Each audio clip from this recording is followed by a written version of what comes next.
ഏവർക്കും സ്നേഹവന്ദനം. ഇന്ന് ഞാൻ നിങ്ങളുമായി പങ്കുവയ്ക്കുവാൻ പോകുന്ന ചിന്ത പ്രാർത്ഥനയുടെ അനുഗ്രഹങ്ങളെക്കുറിച്ചാണ്. അനേക അനുഗ്രഹങ്ങൾ പ്രാർത്ഥിച്ചാൽ നമുക്ക് ലഭിക്കും. അതിലൊന്നാമത്തെ ഒരു അനുഗ്രഹമാണ്, നമ്മൾ പ്രാർത്ഥിക്കുകയാണെങ്കിൽ ദൈവത്തിൻ്റെ ഹിതം കണ്ടെത്തുവാനായിട്ട് അത് നമ്മെ സഹായിക്കും. Lot of people who are confused to choose their way in life, അവരുടെ ജീവിതത്തെക്കുറിച്ചുള്ള ചോയ്സ് അവർക്ക് തിരഞ്ഞെടുക്കുവാനായിട്ട് അവർ ആശയക്കുഴപ്പം ഉള്ളവരാണ്.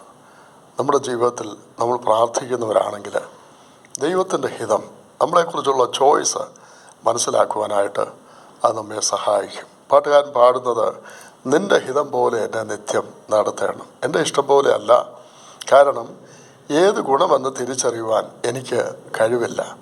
അതുകൊണ്ട് ദൈവമേ, നിൻ്റെ പാതയിൽ നിൻ്റെ ഇഷ്ടം പോലെ എന്നെ നയിക്കണമേ എന്നാണ്.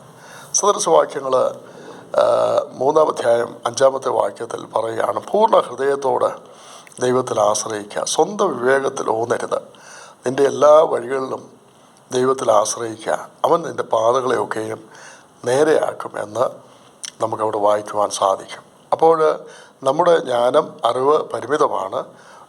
ദൈവം, he is an all knowing God.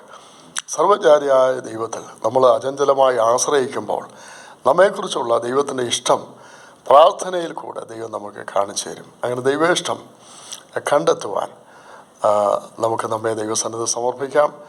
അതിന് ദൈവം നമ്മെ ഓരോരുത്തരെ സഹായിക്കട്ടെ എന്ന് ആശംസിച്ചുകൊണ്ട് ഞാൻ വാക്കുകളെ ചുരുക്കുകയാണ്. Thank you.